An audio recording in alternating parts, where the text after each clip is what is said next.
Assalamualaikum warahmatullahi wabarakatuh. Bersama lagi dengan channel Smart Striker 82. Di kali ini kita akan membahas tentang kesebangunan.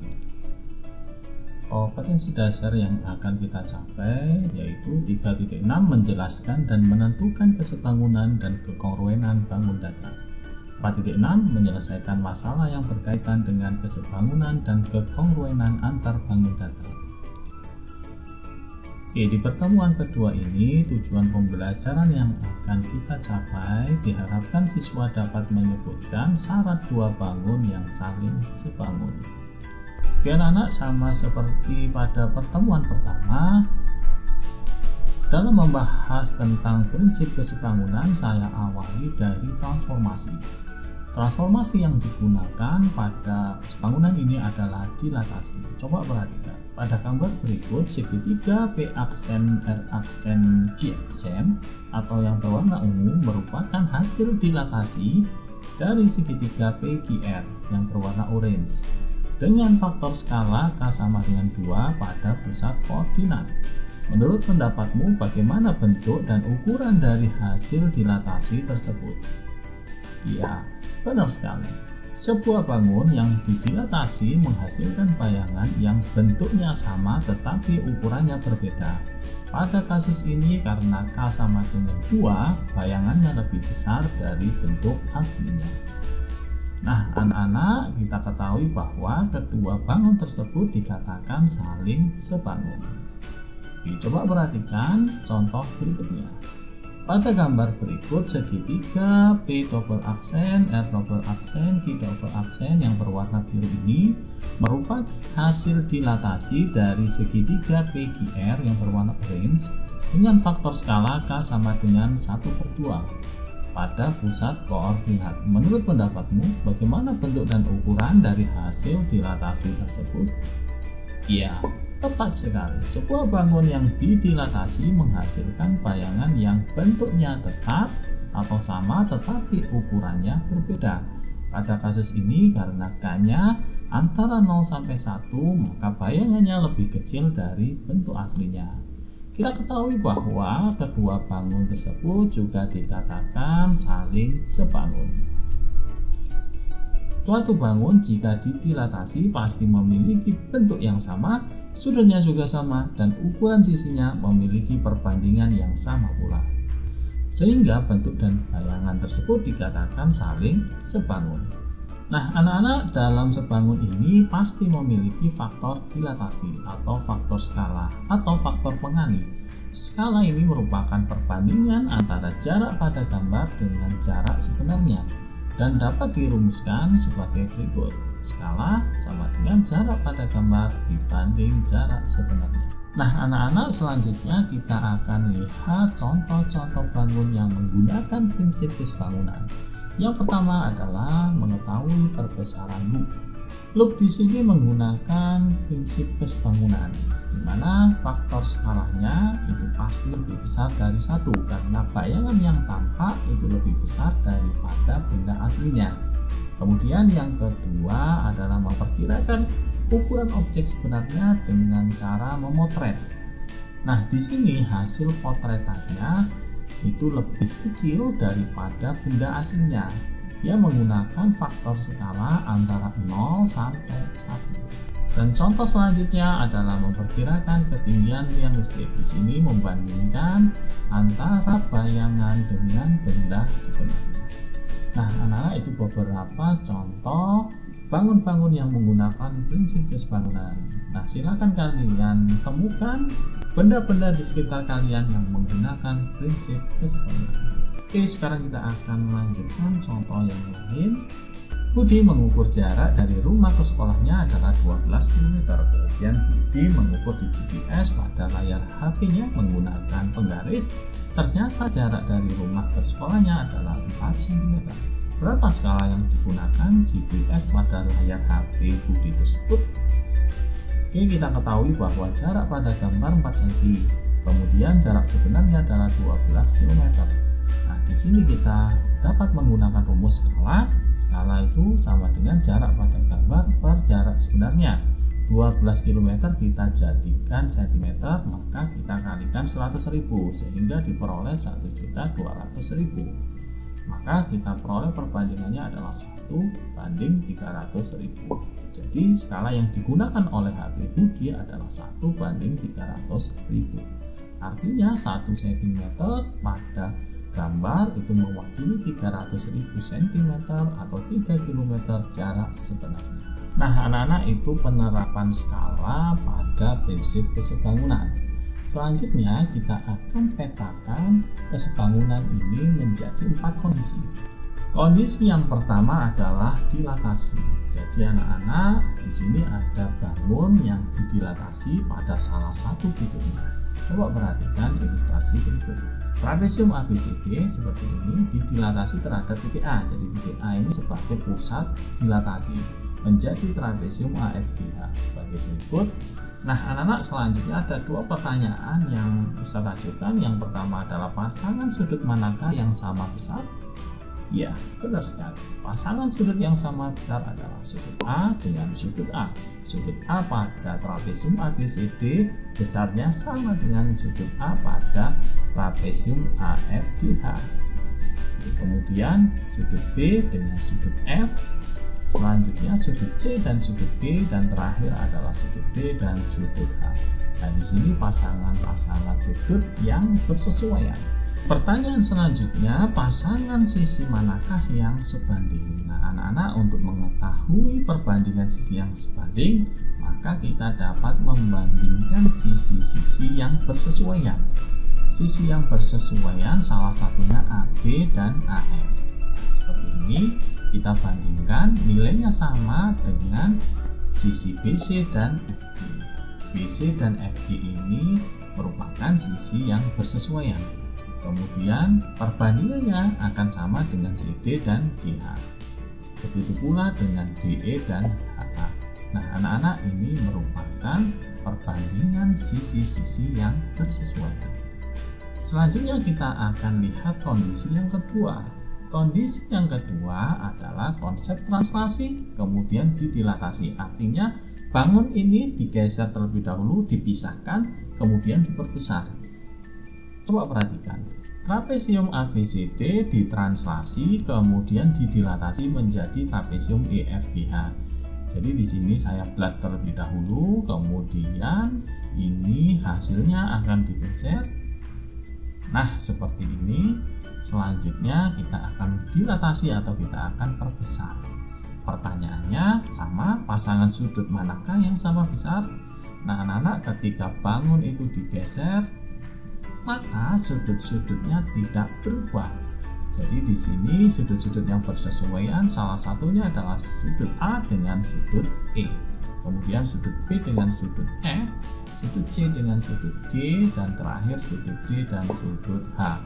Begitu pula sisi-sisi yang sebanding kita dapat dengan mudah membandingkan AB dengan EF.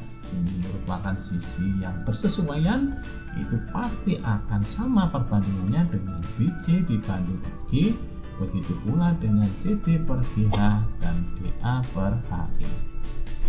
Itu kondisi yang kedua, yaitu konsep translasi dilatasi. Jadi bangun itu digeser kemudian diperbesar. Artinya dua bangun ini terpisah, salah satunya itu lebih besar daripada yang lain, dan perbandingannya antara sisi-sisi yang bersesuaian itu adalah sama.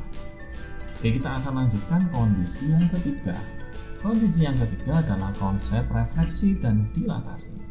Coba perhatikan ilustrasi berikut. Trapesium ABCD direfleksikan terhadap suatu garis seperti ini, lalu didilatasi menjadi trapesium EFGH. Jadi EFGH ini bayangan dari ABCD setelah direfleksikan terhadap garis ini. Kemudian bayangannya diperbesar atau didilatasi. Nah, selanjutnya pertanyaannya sama, pasangan sudut manakah yang sama besar? Nah, anak-anak, kita ketahui bahwa suatu bangun jika direfleksi maka bayangannya itu akan terbalik, sudut-sudutnya juga berbeda posisi dari benda aslinya. Kita ketahui bahwa sudut A ini bersesuaian dengan sudut F, kemudian sudut B dengan sudut E, sudut C dengan sudut H, dan yang terakhir sudut D dengan sudut G.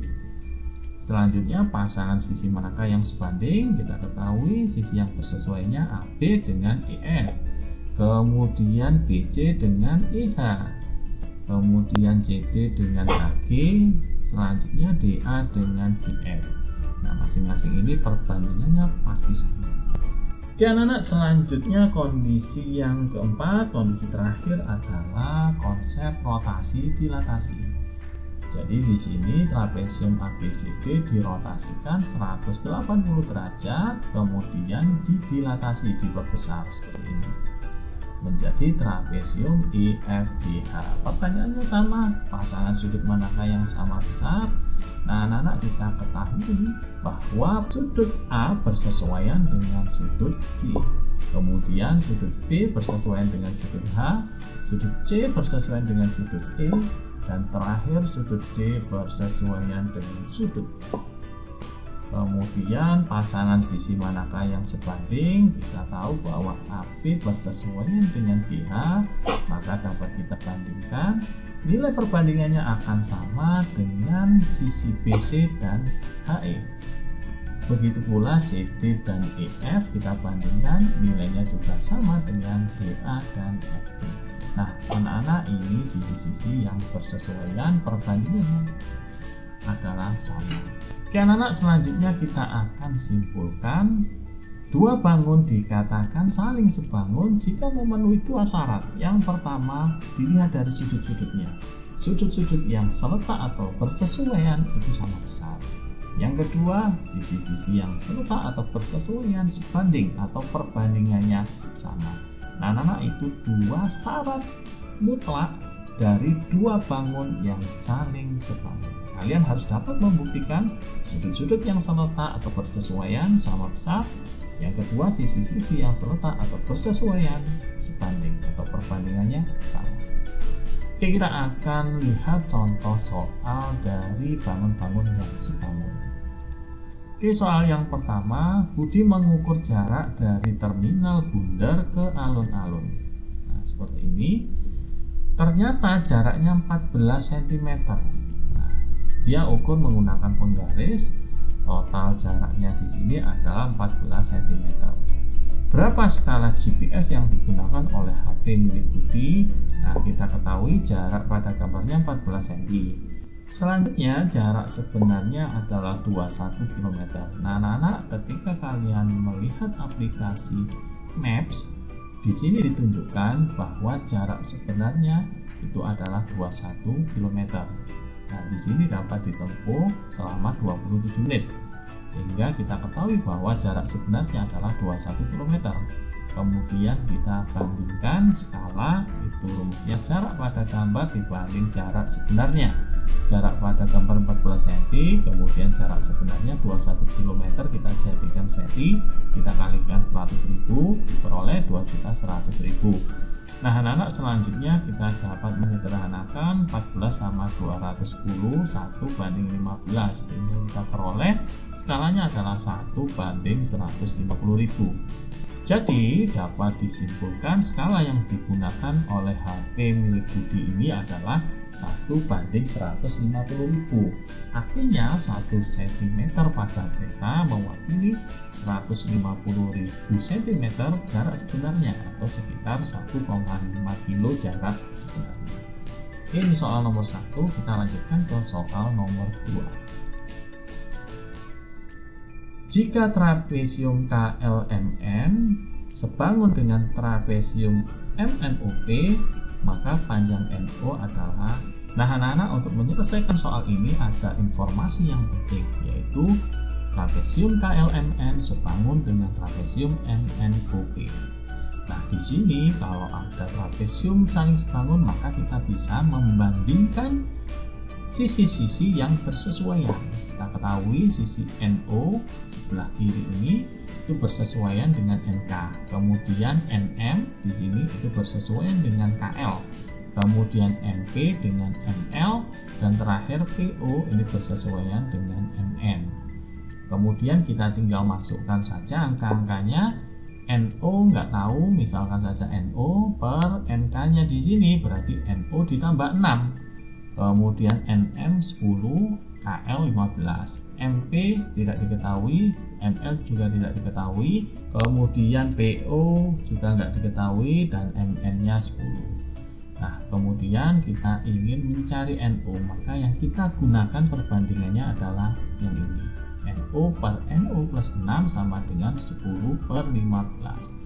Nah, selanjutnya kita sederhanakan 10 dan 15 ini sama-sama dibagi 5, ini 2, ini 3, kemudian kita kalikan silang, kita peroleh 3 kali NO sama dengan 2 kali NO plus 6. 2 kali NO, 2 NO, 2 kali 6, yaitu 12. Kemudian kita kumpulkan yang sejenis, kita peroleh 3 NO pindah ruas dikurangi 2 NO sama dengan 12, sehingga 3 kurangi 2, 1, maka kita peroleh NO-nya sama dengan 12. Jadi anak-anak, panjang NO-nya adalah 12 cm. Oke, sekarang kita lanjut ke soal nomor 3. Sebuah foto ditempel pada selembar karton. Ini foto, kemudian belakangnya karton. Fotonya ditempel pada selembar karton seperti tampak pada gambar. Di sebelah kanan dan kiri foto masih terdapat sisa karton selebar 4 cm. Seperti ini 4 cm, 4 cm. Jika foto dan karton sebangun, ini fotonya sebangun dengan kartonnya, maka luas karton yang tidak tertutup foto, berarti pinggir-pinggirnya ini adalah. Nah, anak-anak, selanjutnya kita akan cari lebar foto terlebih dahulu. Kita ketahui lebar karton 40 cm. Kemudian sisa karton di samping kiri dan kanan foto itu 4 cm. Maka lebar foto dapat dicari menggunakan lebar karton dikurangi 4 ditambah 4. 40 dikurangi 8 adalah 32 cm. Nah, ini 32 cm. Nah, anak-anak, kita ketahui bahwa foto dan karton ini sebangun. Maka berlaku perbandingan tinggi foto dibanding tinggi karton, itu perbandingannya sama dengan lebar foto dibanding lebar karton. Kita ketahui tinggi foto misalkan T, kemudian tinggi karton 60, selanjutnya lebar foto 32 dan lebar karton 40. Oke, kemudian kita sederhanakan, ini sama-sama dibagi 8, 4 dan 5. Selanjutnya ini juga bisa dibagi 5 dengan 60, sama-sama dibagi 5, ini 1, ini 12, kemudian kita kalikan silang. T kali 1 T, 12 kali 4 adalah 48 cm. Jadi anak-anak, tinggi fotonya adalah 48 cm. Pertanyaannya, luas karton yang tidak tertutup foto. Berarti luas karton yang tidak tertutup foto dapat dicari dari luas karton dikurangi luas foto.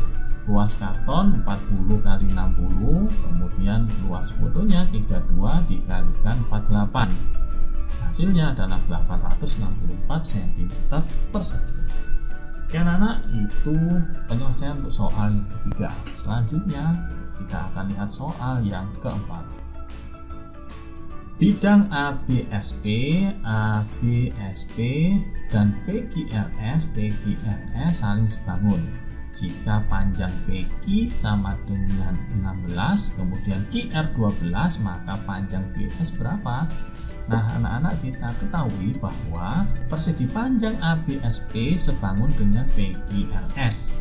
Nah, anak-anak, kalau kalian kesulitan, kalian bisa merotasi persegi panjang ABSP ini, rotasi 90 derajat searah jarum jam, maka akan kalian peroleh sisi-sisi yang bersesuaian adalah BA dengan QR, kemudian AB dengan RS, selanjutnya BS dengan SP, dan terakhir SP dengan PQ. Nah, itu sisi-sisi yang bersesuaian. Kemudian kita akan masukkan bilangannya. Di sini PA tidak diketahui, kemudian QR-nya 12 di sini. Kemudian AB juga sama, sifat dari persegi panjang, panjangnya sama 12. Kemudian RS di sini sama dengan PQ, sifat persegi panjang 16. sama dengan BS. BS tidak tahu, kita akan cari. Kemudian SP di sini 12 sama panjangnya dengan AB dan GR. Kemudian SP juga sama 12 per PQ, PQ-nya 16 diketahui. Nah, karena yang diinginkan adalah BS, maka kita bisa menggunakan perbandingan ini ya. BS per 12 sama dengan 12 per 16 seperti ini. Kemudian kita sederhanakan, sama-sama dibagi 4, 12 bagi 4 3, 16 bagi 4 4. Nah, selanjutnya kita bisa sederhanakan yang bagian bawah ini 4 dengan 12 sama-sama dibagi 4, ini 1, ini 3. Selanjutnya ini kita kalikan silang, maka kita peroleh BS sama dengan 3 kali 3 sama dengan 9 cm. Jadi anak-anak, panjang BS adalah 9 cm.